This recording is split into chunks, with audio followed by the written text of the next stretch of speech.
హైదరాబాద్ ప్రధాన వార్తలు చూసుకున్నట్లయితే బీసీ హాస్టల్లో కావచ్చు, ప్రభుత్వానికి సంబంధించిన హాస్టల్లో ఎక్కడ చూసినా వాటి యొక్క భోజనాలు కావచ్చు, హాస్టల్ వసతులు అగమ్య గోచరంగా ఉన్నాయి. దానిపైన దృష్టి సారించలేకపోతుంది ప్రభుత్వం.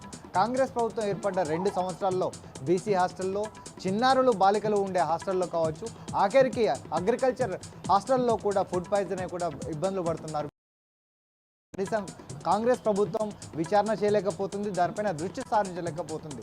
మొన్న చూసినట్లయితే దాదాపు 25 నుంచి 30 మంది విద్యార్థులు షేర్లింగ్ మెంబర్లో ఫుడ్ పాయిజన్ అయ్యి హాస్పిటల్ అయితే దాదాపు 43 మంది వరకు కూడా ఆ రోజు సాయంకాలం వరకు ఫుడ్ పాయిజన్ హాస్పిటల్లో ట్రీట్మెంట్ పొందితే వాళ్ళపైన కనీసం దృష్టి సారించలేకపోయింది.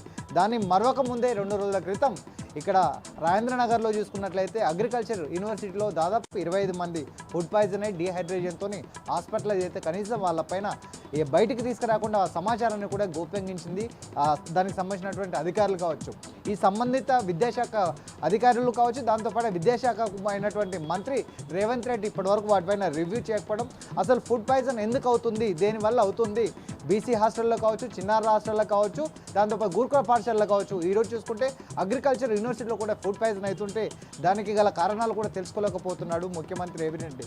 దానిపైన ఖచ్చితంగా ఒక నివేదిక కమిటీ వేయాలని కూడా విశ్లేషకులు కోరిన పరిస్థితులు కనబడుతున్నాయి.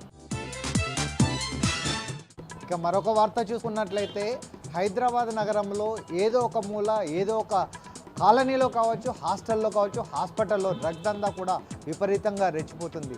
నిన్న చూస్తే హాస్పిటల్లో, నేడు చూస్తే హాస్టల్లో, ఈ విధంగా ప్రతిరోజు కూడా ఏదో విధంగా కూడా డ్రగ్స్ అనే వ్యాపారం చేస్తున్నటువంటి మూటాను అరెస్టు చేస్తున్నారు. కాకపోతే డ్రగ్స్ అనేది కూడా నివారించడంలో పోలీసులు వైఫల్యమవుతున్నారని చెప్పక తప్పదు. ముఖ్యంగా చూసుకున్నట్లయితే రాజేంద్రనగర్ పోలీస్ స్టేషన్ పరిధిలోని డ్రగ్ దందా చేస్తున్నటువంటి అంజయ్ నగర్లోని ఓ ప్రైవేట్ హాస్టల్లో లివింగ్ ఉంటుకుంటూ ఆ నుంచి డ్రగ్స్ సర్వర్ చేస్తున్నటువంటి 5 మూటాను అరెస్టు చేశారు రాజేంద్రనగర్ పోలీసులు. దానితో పాటుగా ఎస్ఓటి పోలీసులు పక్కా సమాచారంతో ఓ ప్రైవేట్ హాస్టల్ పైన దాడులు చేసి వారి వద్ద నుంచి 2 గ్రాముల MDMA డ్రగ్స్తో పాటుగా 6 గ్రాముల వచ్చేసి గాంజాను అరెస్ట్ చేసి వారి దగ్గర 6 సెల్ ఫోన్లను స్వాధీనం చేసుకున్నారు.